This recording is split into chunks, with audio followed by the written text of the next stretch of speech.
وہ آگے بڑھ آیا اور اسے بازوؤں میں تھام لیا۔ سنو روشنی، سنو، مجھے عورت کی ذات پر اعتبار نہیں آتا، یہ سر سے پاؤں تک وفا ہے یا سراپائے بے وفائی، میں سمجھ نہیں پاتا۔ لیکن اس کے باوجود میں نے تمہیں چاہا، تمہاری خواہش کی، تمہیں اپنایا، محض اس لیے کہ عورت سے متنفر ہونے کے باوجود میں عورت سے ہار گیا۔ محبت ہار ہی ہوتی ہے نا؟ کس قدر مجبور ہوں میں اس محبت کے ہاتھوں۔ اس کا اندازہ یوں کرو کہ میں جانتا تھا کہ تمہارا دل کسی اور کے نام ہے، تمہاری آنکھوں میں مہکتے خوابوں کی خوشبو کسی اور کے لیے، اور یہ جاننے کے باوجود میں تمہیں اپنے گھر لے آیا، بے وفائیوں اور ہرجائی پن کے تمام تر خوف کے باوجود۔ کیا متضاد واقعہ ہے!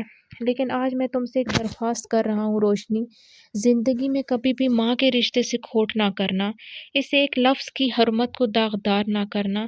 تمہارے ماتھے پر جو جو روشنی ہے، تمہاری آنکھوں میں جو سچائی ہے، یہ مجھ سے کہتی ہے کہ جب تم ماں بنو گی تو بہت محبت والی ماں ہوگی۔ اس حرمت اور اس تقدس کی پاسبان جو ایک ماں کی خاصیت کا خاصہ ہوتی ہے، بس اس یقین کو کبھی بھی یقین مت کرنا۔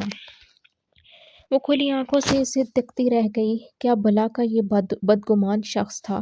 اس سے والہانہ عشق کرتا تھا اور بے وفائی کی امید بھی رکھتا تھا۔ وہ تھوڑی دیر تک اسے دیکھتی رہی، پھر بولی، زنجیروں میں جکڑ کر لائے ہیں تو لازماً یہی سمجھیں گے کہ میرے دل کے کسی کونے میں فرار کی آرزو بھی ہوگی، لیکن یاد رکھیں، عورت محبوب سے بے وفائی کر لے تو عورت ہی رہتی ہے، شوہر سے بے وفائی کر لے تو گالی بن جاتی ہے۔ میں کبھی بھی خود کو گالی نہیں بناؤں گی، سمجھے آپ؟ بہت عرصے بعد اس کے لبوں پر مسکان آئی تھی۔ برا لگا تمہیں؟ شاید مجھے اپنے اندیشوں کو یوں بے نقاب نہیں کرنا چاہیے تھا۔ بہت اچھا کیا آپ نے یہ سب کچھ کہہ کر، کم از کم مجھے اتنا تو علم ہو گیا کہ آپ مجھے جن محبت پاش نظروں سے دیکھتے ہیں، آپ ان کے پیچھے بدگمانیوں کے عکس بھی موجود ہوتے ہیں۔ چلو، وعدہ ہے عالم شاہ کا، آج کے بعد کبھی تمہارے متعلق معمولی سا بدگمان بھی ہو جاؤں تو موت آ جائے مجھے۔ تمہارے لبوں سے یہ چند لفظ سن کر برسوں سے دل کی سطح پر جمع شک و شبہات کا غبار صاف ہو گیا ہے۔ اس کا تھکا تھکا لہجہ صاف ہو کر پھر جیسے شگفتہ ہونے لگا۔ ارے! وہ اچانک چونکا تھا۔ تم نے یہ لباس پہنا ہے، کیوں؟ وہ اسے دیکھنے لگی۔ پسند نہیں ہے آپ کو؟ بہت پسند ہے، وہ ہلکے سے ہنسا۔ ساڑی ہمیشہ میرا پسندیدہ لباس رہی ہے، عورت بڑی باوقار، بڑی مکمل لگتی ہے۔ ذرا ادھر دروازے تک آؤ اور چل کر پھر واپس مجھ تک آؤ، میں تمہیں ہر زاویے سے دیکھنا چاہتا ہوں۔ اس کے لیے یہ بڑا مشکل مرحلہ تھا، پھر بھی وہ بنا کچھ کہے مڑ کر دروازے تک گئی اور پلٹ کر اس تک آئی۔ شاندار! وہ ستائشی لہجے میں بولا، تم تک پر تو ہر لباس کچھ اور ہی دلکش لگتا ہے، اکثر پہنا کرو۔ آپ بھی بدل لیجئے کپڑے، نہا کر فریش ہو لیں۔ وہ سر جھکا کر آہستہ سے بولی، ہاں ٹھیک ہے۔ اس نے سر ہلایا۔ تم حسینہ سے کھانا لگانے کا کہو، میں تب تک نہاتا ہوں، پھر کہیں باہر چلتے ہیں۔ اس نے ہولے سے سر اٹھایا اور مڑ کر کمرے سے نکل گئی۔ کھلی کھڑکی سے پرے نیلے روشن آسمانوں کی وسعتوں کے نیچے پھیلی جھیل کے پانیوں میں نیلے آسمان کا عکس تھا۔ ہر شے بڑی کھلی، چمکدار اور روشن محسوس ہو رہی تھی۔ ذوفشاں کا جی چاہا دوڑتی ہوئی جائے اور پانی میں آگے تک نکل جائے۔ جگہ پسند آئی؟ عالم شاہ نوکر کو کھانے کا کہہ کر آیا تھا۔ اسے یوں محویت سے تکتا پا کر اس نے پوچھا، جی بہت۔ وہ باہر دیکھتی رہی۔ ابھی تو دوپہر ہے، سورج چمک رہا ہے، منظر واضح ہے۔ کل صبح جلد اٹھ کر دیکھنا ہوگا، فطرت کے حسن پر حیران رہ جاؤ گی۔ پانی کے اوپر قہر ہوگی جو آسمان تک پھیلی معلوم ہوگی۔ سفید آبی پرندوں کے گول کناروں پر اوپر کی جانب جمع ہوں گے۔ ہر شے اتنی مقدس، اتنی دلکش معلوم ہوگی کہ تمہارا دل چاہے گا ہمیشہ رہ جانے کو۔ آپ آتے رہتے ہیں یہاں؟ اس نے کھڑکی کے آگے سے ہٹتے ہوئے پوچھا اور بیڈ پر بیٹھ گئی۔ ہاں، جب میرے دوست نے یہ ریسٹ ہاؤس بنوایا تھا تب اس کی دعوت پر ایک ہفتہ یہاں گزار کر گیا تھا۔ اس کے بعد بھی ایک دو مرتبہ آنا ہوا ہے، لیکن اس نے ایک بات ادھوری چھوڑ کر اسے مسکرا کر دیکھا۔ لیکن اس مرتبہ تو ایسا لگتا ہے جیسے جنت میں آ نکلا ہوں۔ وجہ اس مصنوعی جھیل کا حسن نہیں ہے، تمہارا حسن ہے۔ وہ بھرپور انداز میں مسکرایا۔ میں نے شادی سے پہلے بھی سوچ رکھا تھا کہ ہنی مون کے لیے تمہیں یہاں لے کر آؤں گا۔ میں نے تقریباً پوری دنیا ہی گھوم رکھی ہے، لیکن یقین کرو، جتنا حسن، جتنا سکون جہاں پاتا ہوں کہیں اور نہیں پاتا۔ دنیا بھر میں یہ جگہ میری فیورٹ ہے۔ جی، بہت خوبصورت جگہ ہے۔ اس نے سر ہلایا۔ تم کہو تو یہ ریسٹ ہاؤس میں خرید لوں۔ اس کی کیا ضرورت ہے؟ وہ ہولے سے مسکرائی۔ جب چاہے آ تو جاتے ہیں آپ یہاں۔ ہاں بالکل، نواب قاسم خان میرا جگری دوست ہے، زبانی طور پر اس نے مجھے یہ دے رکھا ہے ریسٹ ہاؤس، لیکن میرا دل چاہتا ہے روشنی کہ میں دنیا کی ہر شے باضابطہ طور پر تمہارے نام لکھوا دوں۔ وہ ہنس کر خاموش ہو گئی۔ وہ کچھ میں تمہارے لیے کرتا ہوں، کیا تمہیں اس سے خوشی نہیں ہوتی روشنی؟ اسے بڑی دیر تک دیکھ کر اس نے ایسے لہجے میں پوچھا جس کی تہ میں حسرتیں پوشیدہ تھیں۔ ذوالفشاں نے خاموش نظریں اس پر جما دیں۔ ان آنکھوں میں سید عالم شاہ کے اندر تڑپتے مچلتے ہر سوال کا جواب موجود تھا۔ وہ ٹھنڈی سانس بھر کر رہ گیا۔ کھانا اب تک تیار نہیں ہوا، میں دیکھتا ہوں۔ وہ شال کو بازوؤں کے گرد لپیٹتا باہر نکل گیا۔ ذوالفشاں نے بیڈ کی پشت سے سر ٹکا دیا اور آنکھیں موند لیں۔ وہ یہاں آنے کے لیے ذہنی طور پر تیار نہ تھی، محض عالم شاہ کی ضد سے مجبور ہو کر آئی تھی۔ اپنے اندر کو مار مار کر وہ ادموئی ہو جاتی تھی، تب کہیں جا کر عالم شاہ کی وارفتگیاں برداشت ہوتی تھیں۔ روشنی ولا میں تو ہزاروں کام ہوتے تھے جو اسے ذوالفشاں سے دور رکھتے تھے، زمینوں کے معاملات، وہاں سے مختلف کاموں سے آئے لوگوں کے مسائل، نوکروں کی ہدایات کا سلسلہ، دوستوں کی آمد و رفت۔ وہ بیشتر وقت ان تمام کاموں میں الجھا رہتا اور وہ قدرے سکون سے رہا کرتی، لیکن یہاں آنے سے قبل اسے معلوم ہوا کہ اسے دن رات وہ غربت برداشت کرنی ہوگی جس کے خیال سے ہی اس کے اندر بے چینیاں برپا ہو جاتی تھیں۔ پھر اس نے سوچا تھا اسے تمام عمر اس تپتے صحرا میں اسی طرح جلتے جانا ہے، پھر گریز کیسا اور کیسا انکار۔ سر تسلیم خم کر کے وہ اس کی خواہش کو پوری کرنے اس کے ساتھ چلی آئی تھی۔ اگلی صبح وہ فجر کی نماز پڑھ کر باہر چلی آئی۔ عالم شاہ نے بالکل درست کہا تھا۔ تھوڑی دیر تک وہ مبہوت کھڑی قدرت کے صنائعوں اور رعنائیوں کو دیکھتی رہی۔ تحدی نگاہ پھیلے صاف شفاف پانیوں کو قہر کے بادلوں نے جھک کر جیسے اپنے بازوؤں میں لپیٹا ہوا تھا۔ پرندوں کے گول تھے جو آسمان پر پانی کی سطح کناروں پر جمع تھے۔ اسے لگا وہ واقعی جنت کے کسی گوشے میں موجود ہے۔ چپلیں اتار کر اس نے شفاف پانی کے اندر جمے بڑے بڑے پتھروں پر قدم جمائے اور ذرا سا آگے جا کر بیٹھ گئی۔ سردیاں اپنے اختتام پر تھیں اور فی الوقت فضا میں تیرتی ٹھنڈک اسے بھلی لگ رہی تھی۔ کیا حسین نظارہ ہے، کیا جنت نظیر جگہ ہے، اس نے گھٹنے سے تھوڑی اوپر ٹکا کر سوچا۔ نہ جانے کیا راز ہے اس میں، انسان جس چیز کو جس جگہ کو پسند کرے وہاں اپنی من پسند شخصیت کی ہمراہی میں ہی کیوں آنا چاہتا ہے؟ عالم شاہ یہاں میرے ساتھ ہی آنا چاہتا تھا، اور اگر مجھے اختیار ہوتا تو میں… اس نے دل میں ایک چور دروازہ ہوتا محسوس کیا۔ نہیں۔ پھر اس نے سختی سے سر چٹک دیا۔ اب مجھے ایسا سوچنا بھی نہیں چاہیے، خدا کے واسطے حاضر مت آیا کرو مجھ میں، ان چور دروازوں سے میں بھول جانا چاہتی ہوں۔ اس کے اندر سے ایک گہری سسکی نکلی، پھر اس نے ہتھیلیوں سے آنکھوں کے کنارے رگڑ دیے اور پانی پر نظریں جما دیں۔ جس جگہ وہ بیٹھی تھی وہاں سے پانی کی گہرائیاں شروع ہوتی تھیں۔ اس نے انگلی پھیر کر پتھر کی چکنی سطح کو محسوس کیا اور خوفزدہ ہو گئی۔ اگر میں کھڑی ہوئی اور میرا پاؤں پھسل گیا تو؟ اس نے سوچا۔ ایسی صورت میں کوئی شے ایسی نہ تھی جسے وہ تھام سکتی۔ پلک جھپکتے میں اس کا وجود ٹھنڈے سرد پانی کی گہرائیوں میں جا پہنچتا۔ وہ پانی جو باہر سے دیکھنے میں دلکش، چمکدار، خوبصورت، حیات آفریں تھا اور اندر سے شفاف، سرد، مہر اور بے رحم تھا، اسے پل بھر میں یوں نگل جاتا کہ پھر نہ وہ رہتی، نہ کسی عاذر کا تصور، نہ کسی عالم شاہ کی رفاقت۔ عالم!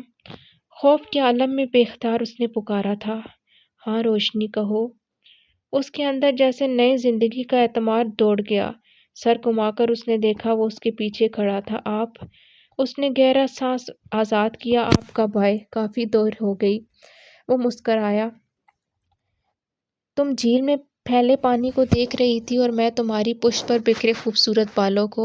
اس محویت میں کوئی مجھ سے پوچھتا کہ دن ہے یا رات تو میں کہتا رات، لیکن تم نے مجھے پکارا کیوں؟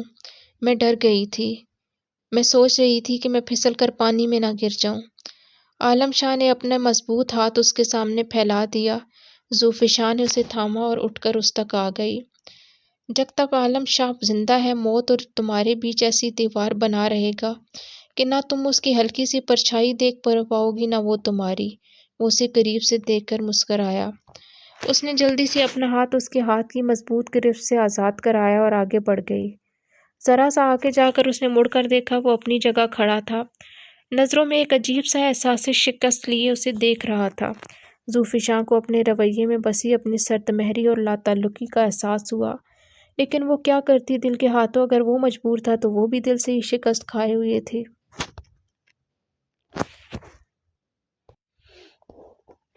چپلیں دوبارہ پاؤں میں ڈال کر وہ وہیں گھاس پر بیٹھ گئی۔ وہ پانیوں پر نگاہیں جمائے ٹہلتا رہا۔ ذوفشاں نے اس کے لمبے چوڑے با اعتبار وجود کو خود سے دیکھا۔ تھوڑی دیر پہلے جو جھیل اسے ہولناک اور محیب لگنے لگی، اب وہ اس کے چلے آنے سے کیسی سہمی اور معصوم لگتی تھی۔ وہ ٹہلتا ہوا آیا اور اس سے ذرا فاصلے پر بیٹھ گیا۔ سنو روشنی، اچانک اس نے کہا، تم نے عمر ماروی کی داستان پڑھی ہے؟ ذوفشاں نے اسے دیکھا اور ہولے سے اس بات میں سر ہلا دیا۔ روشنی، کیا کبھی ایسا ہو سکتا ہے کہ ماروی کو عمر سے محبت ہو جائے؟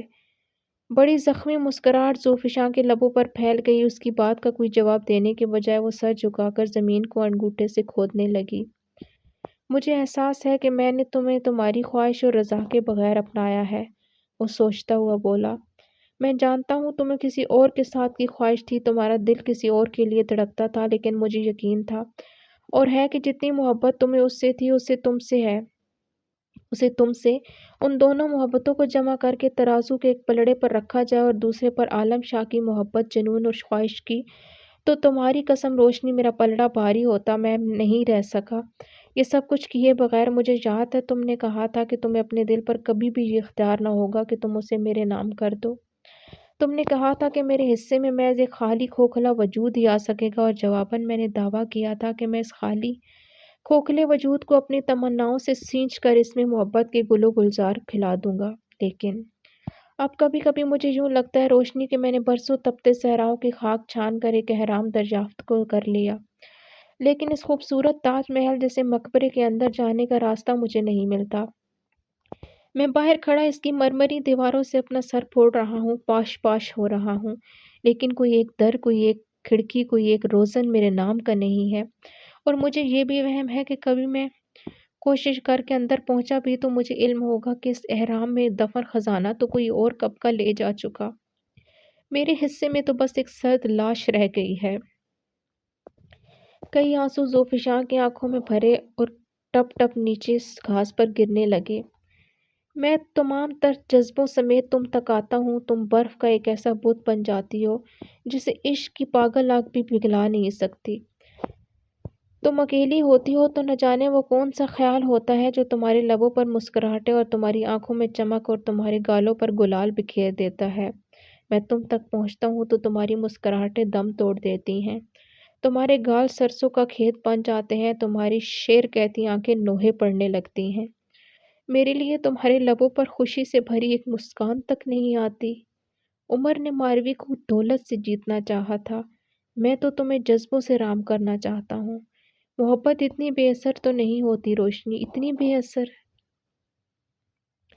وہ تھک کر آسمان کو دیکھنے لگا۔ ذوفشاں نے اسے دیکھا، اس کا دل دکھنے لگا، وہ خود زخم خور تھی، اس کی تکلیف پر بھی تڑپ گئی۔ آپ اگر اس بات سے بھی خوش ہو سکتے ہیں میں تمہیں کہہ دیتی ہوں، اس نے رک رک کر کہا، میں کہہ دیتی ہوں کہ مجھے آپ سے نہیں۔ دفعتاً وہ درشتی سے بولا، نہیں۔ پھر اس کے لہجے میں نرمی در آئی، نہیں روشنی، میں نے کہا تھا نا تم سے کہ ایک بات میں تمہارے لبوں سے سننا چاہوں گا، لیکن جذبوں کی بھرپور سچائیوں کے ساتھ، زبان اور دل کی مکمل ہم آہنگی کے ساتھ۔ خواہ اس دن کے انتظار میں یوم محشر تک آپ پہنچے، لیکن اس سے لمحہ بھر بھی پہلے مجھے جھوٹ بول کر مجھے سرنگوں نہ کرنا۔ تمہارا جھوٹا اظہار مجھے میری نظروں میں گرا دے گا، ٹوٹ کر ریزہ ریزہ ہو جائے گا عالم شاہ۔ وہ کھڑا ہوا اور لمبے لمبے ڈگ بھرتا اندر کی جانب چلتا گیا۔ کیسا بے حاصل انتظار ہے تمہارا عالم شاہ، اس نے سر آہ بھر کر سوچا، شاید تمہاری عمر بھی بیت جائے اور میری بھی۔ اسپتال سے عاصم بھائی کا فون آیا تھا۔ محجبین نے ایک خوبصورت بیٹے کو جنم دیا تھا، لیکن اس کی اپنی حالت ٹھیک نہیں تھی۔ عاصم بھائی نے اسے فوراً پہنچنے کی تاکید کی تھی۔ اماں، ابا، پھوپھی اماں اور پھوپھا جان چاروں مل کر عمرے کی سعادت کے لیے گئے ہوئے تھے۔ کسی بھی روز ان کی آمد متوقع تھی، لیکن محجبین کی حالت اچانک خراب ہو جانے کے باعث اسی وقت اسے ہسپتال جانا پڑا تھا۔ عالم شاہ وہ فون رکھ کر تیزی سے نیچے آئی۔ مجھے ہاسپٹل جانا ہے، جبیں آپا کے ہاں بیٹا پیدا ہوا ہے، لیکن ان کی اپنی حالت ٹھیک نہیں۔ اچھا، وہ چونک کر سیدھا ہو کر بیٹھا۔ ضرور جاؤ، آپ نہیں چلیں گے؟ وہ نہ چاہتے ہوئے یہ بھی پوچھ بیٹھی۔ وہ حتی الامکان اس کے ماں باپ اور دوسرے رشتہ داروں سے ملنے سے گریز کرتا تھا، اور خود تو کبھی اس کے مائکے گیا تک نہ تھا۔ میں آؤں گا بعد میں، تم پہلے چلی جاؤ۔ جی۔ وہ سر جھکا کر نکل گئی۔ وہ ہاسپٹل پہنچی تو عاصم بھائی کوریڈور میں مل گئے۔ جبیں آپا کیسی ہیں؟ اس نے بے تابی سے پوچھا۔ شکر ہے خدا کا، خطرے کی کوئی بات نہیں۔ آؤ تمہیں بھانجا دکھاؤں۔ گلگوتھنا سا بچہ اس نے بازو میں بھرا تو اس کے لب خود بخود مسکرا اٹھے۔ کتنا پیارا ہے، بالکل آپا پر گیا ہے۔ وہ کھل کر ہنس دی۔ اگلے دن محجبین کو بھی کمرے میں شفٹ کر دیا گیا تھا۔ اس کی حالت ابھی بھی ایسی تھی کہ اسے 1.5 ہفتہ ہسپتال میں ہی رہنا تھا۔ زوفشاں رات کو اس کے پاس ہی ٹھہری تھی۔ دوسرے دن عاصم بھائی نے اسے سمجھا کر تھوڑی دیر کے لیے گھر بھیجا۔ کیسی ہے تمہاری آپا؟ وہ کہیں جانے کے لیے کھڑا تھا، اسے دیکھ کر پہلی بات یہی پوچھی۔ اب ٹھیک ہے، شکر اللہ کا، وہ مسکراتی۔ اور تمہارا بھانجا؟ اس نے چند لمحے رک کر پوچھا۔ بالکل خیریت سے ہے اور بہت پیارا ہے، لیکن آپ کہاں جا رہے ہیں؟ زمینوں پر کچھ کام پڑ گیا ہے۔ وہ مڑ کر بالوں میں برش کرنے لگا۔ چند دنوں تک کام ہے، اتوار تک لوٹوں گا۔ اچھا، وہ میں سر ہلا کر رہ گئی۔ سنو روشنی، وہ اچانک مڑا تھا۔ اپنی شادی کو کتنا عرصہ ہو گیا ہے؟ وہ سوچ میں پڑ گئی۔ پھر اس نے آہستہ سے بتایا۔ اس سوال کے پیچھے کون سا سوال تھا وہ اس سے پوشیدہ نہ رہ سکا۔ 1.5 سال، اس نے زیر لب دہرایا۔ روشنی، کتنا اچھا ہوتا کہ ہماری بھی کوئی اولاد ہو جاتی۔ کیا تمہیں خواہش نہیں ہے؟ کیوں نہیں ہے؟ وہ ہولے سے بولی۔ بس خدا کی مرضی ہو۔ جانتی ہو؟ وہ اس کے قریب آ گیا اور اسے بازوؤں میں تھام لیا۔ میں اکثر سوچتا ہوں کہ ہماری ایک بیٹی ہو، بالکل تمہارے جیسی، اجلی پیاری۔ ہم اپنی بیٹی کا نام سحر رکھیں گے۔ سحر؟ شاید اس کے چلے آنے سے اس خاموش اور اداس رات کی سحر ہو جائے۔ وہ بہت دھیمے سروں میں بڑبڑا رہا تھا۔ چلتی ہو میرے ساتھ؟ پھر اچانک وہ اپنے انداز میں لوٹتے ہوئے پوچھا۔ کہاں؟ وہ اس کی خود کلامی میں گم تھی، اچانک چونک گئی۔ زمینوں پر، وہ مسکرایا۔ اپنا گھر بھی ہے، وہاں انجوائے کرو گی۔ نہیں، آپا کی طبیعت ٹھیک نہیں ہے، انہیں ہاسپٹل میں ہی رہنا ہے ابھی، اور دیکھ بھال کے لیے کوئی بھی نہیں ہے۔ ٹھیک ہے، اس نے اصرار نہیں کیا۔ میں لوٹوں گا تو ملوں گا ان سے۔ وہ اس کے ساتھ باہر تک گئی تھی۔ نہ جانے قبولیت کے کن لمحوں میں عالم شاہ نے اپنی خواہش کا اظہار کیا تھا۔ دوسرے دن شام کو جب ڈاکٹر نے اسے اس کے اندر جنم لینے والی نئی زندگی کے متعلق بتایا تو وہ بڑی دیر تک یہی سوچتی رہی۔ محجبین بھی یہ خوش خبری سن کر نہال ہو گئی۔ اللہ تمہیں تمہارے ہاں چاند سی بیٹی دے، پھر میں اسے تم سے اپنے حارث کے لیے مانگ لوں گی۔ نہیں آپا، وہ ذرا سختی سے بولی، ابھی ان باتوں کے لیے بہت وقت پڑا ہے۔ تقدیر کی بند کتاب کے اندر لکھے گئے فیصلوں کو پڑھنے پر ہم قدرت نہیں رکھتے، تو پھر ہمیں چاہیے کہ اپنی خواہشات کو بھی قبل از وقت ظاہر نہ کریں۔ کیا خبر وہ ان چھپے ہوئے آسمانی فیصلوں سے مطابقت رکھتی بھی ہوں یا نہیں۔ محجبین محض اسے دیکھ گئی۔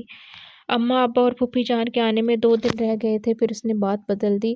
تب تک آپ کو بھی ڈسچارج کر دیا جائے گا۔ کتنا خوش ہوں گے وہ لوگ، بڑا سرپرائز ہوگا ان کے لیے۔ ہاں، محجبین مسکرائی۔ 1 نہیں 2 سرپرائز۔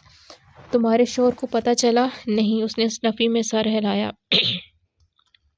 شام کو شاید ان کا فون آئے تب بتاؤں گی۔ ایسے انہوں نے بھی آپ والی خواہش کا اظہار کیا تھا، انہیں بھی بیٹی کی آرزو ہے۔ زوفی، تیری بیٹی تو بہت بڑے باپ کی بیٹی ہوگی۔ محجبین کچھ سوچ کر بولی۔ ہم جیسے چھوٹے موٹے لوگوں کو تو اس کی نظروں میں سمائیں گے ہی نہیں۔ کیا ہے آپا؟ وہ ہنس دی۔ کہہ تو رہی ہوں، ابھی ان باتوں کا وقت نہیں ہے۔ ہوں، اس نے سر ہلایا۔ پھر بھی اب انسان اس بات پر بھی قدرت نہیں رکھتا کہ اپنے دل میں خواہش کو جنم نہ لینے دے۔ وہ خاموش رہی۔ شام اتری تو اس نے فون کر کے ڈرائیور کو بلوا لیا۔ عالم شاہ نے شام کو فون کرتے رہنے کا کہا تھا، لہٰذا وہ شام کو گھر پر ہی رہتی تھی، اور آج تو پہلی بار اس کا دل اس سے بات کرنے کو چاہ رہا تھا۔ حسب وعدہ اس نے 7 بجے فون کیا۔ او جانِ عالم، کیسی ہو؟ نہ جانے کیوں وہ بڑی ترنگ میں تھا۔ جی میں ٹھیک ہوں، وہ بولی۔ آپ اتوار کو ہی آئیں گے؟ ظاہر ہے آنے سے قبل تمہیں بتایا تھا میں نے۔ کیا کوئی مسئلہ ہے؟ مسئلہ تو نہیں، وہ رک رک کر بولی۔ ہاں ایک اچھی خبر ہے۔ اچھا وہ سناؤ۔ آپ نے جانے سے قبل ایک خواہش کا اظہار کیا تھا، اب اس خواہش کے پورے ہونے میں زیادہ دیر نہیں۔ تمہارا مطلب ہے؟ وہ بےتابی سے بولا۔ تمہارا مطلب ہے روشنی، وہ چاند سی اجلی بیٹی کی خواہش؟ جی، وہ آہستگی سے بولا۔ او گاڈ! اس کی آواز اور لہجے میں دنیا بھر کی خوشیاں سمٹ آئیں۔ تو تم نے مجھے تب کیوں نہیں بتا دیا؟ تب میں خود لا علم تھی۔ تم خوش ہو روشنی؟ جی، وہ ہولے سے ہنسی۔ میں بھی خوش ہوں، بے انتہا خوش، بے اندازہ۔ میں فوراً دیکھنا چاہتا ہوں تمہیں، ایک بھی لمحہ ضائع کیے بغیر میں آ رہا ہوں ابھی۔ وہ متعجب ہوئی۔ کیا آپ کے کام؟ میرے لیے فی الوقت دنیا کا ہر کام اس خوشی کے آگے ہیچ ہے جو میں تمہیں دیکھ کر تم سے مل کر پاؤں گا۔ میں آ رہا ہوں، لیکن راستہ لمبا ہے اور رات سر پر آ رہی ہے۔ وہ پریشان ہوئی۔ بے فکر رہو جان عالم، وہ ہنسا۔ 6 گھنٹے کی مسافت محض 3 گھنٹوں میں طے کر کے میں تمہارے سامنے ہوں گا۔ عالم سنیں۔ وہ پکارتی رہ گئی لیکن وہ فون بند کر چکا تھا۔ پریشان سے ہو کر وہ فون کے پاس سے ہٹ گئی۔ اسے دوبارہ ہاسپٹل محجبین کے پاس جانا تھا۔ رات کا کھانا وہ اس کے ساتھ کھاتی، لیکن اب عالم شاہ کی فوری آمد سے اسے متذبذب کر رہی تھی۔ اس کی کلائی پر بندھی گھڑی کی چمکتی سوئیوں کو دیکھا، پھر اس نے فیصلہ کر لیا 2-2.5 گھنٹے وہ محجبین کے پاس گزار کر اس کی آمد سے قبل لوٹ کر آ سکتی ہے۔ ڈرائیور سے کہو گاڑی نکالے، میں آ رہی ہوں۔ اس کی واپسی 10 بجے ہوئی تھی۔ گھڑی دیکھتی سیڑھیاں اوپر چڑھتی وہ اندر آ گئی۔ ہال کے ایک کونے میں خیرہ اونگ رہی تھی۔ خیرہ؟ جی بی بی۔ وہ ہڑبڑا کر اٹھی۔ آ گئی میری بی بی صاحب، کھانا لگا دوں؟ نہیں، تمہارے شاہ صاحب نہیں پہنچے؟ جی، وہ ہونا کوئی، وہ جی تو زمینوں پر گئے ہیں۔ اف، وہ جلا کر بولی۔ ظاہر ہے اس کی اچانک آمد کا علم محض اس کو ہی تھا۔ اس کی نیند کی رواں لہروں میں دروازے پر دی گئی دستک حائل ہوئی۔ اس کی نظر سامنے رکھے ٹائم پیس پر گئی اور وہ ہڑبڑا کر اٹھ کر بیٹھی۔ بستر سے اتر کر وہ تیزی سے اس کی سمت بڑھی۔ بی بی جی، باہر مکرم کھڑا تھا۔ مکرم؟ اس کا دل تیزی سے دھڑکنے لگا۔ اس کی صورت پر جیسے کوئی اندوناک حادثہ تحریر تھا۔ مکرم علی، تمہارے شاہ صاحب۔ اس کے لب کانپے۔ ان کا ایکسیڈنٹ ہو گیا ہے، وہ مدھم انداز میں بولا۔ آپ کپڑے بدل لیں، ہم ہاسپٹل جا رہے ہیں۔ دروازے کو تھامے تھامے وہ نیچے بیٹھتی چلی گئی۔ آنکھوں کے سامنے اندھیرا چھا گیا۔ اوکے، سو یہیں سے سٹارٹ کرتے ہیں نیکسٹ ویڈیو میں۔ ابھی کے لیے یہیں پہ سٹاپ کرتے ہیں۔ ابھی تک اگر آپ نے چینل کو سبسکرائب نہیں کیا تو پلیز چینل کو سبسکرائب کر دیں اور بیل آئیکن کو پریس کر دیں، اور اگر آپ ناول انجوائے کر رہے ہیں تو پلیز ناول سے جڑے رہیں۔ ملتے ہیں نیکسٹ ویڈیو میں، تب تک کے لیے اپنا خیال رکھیے۔ اللہ حافظ۔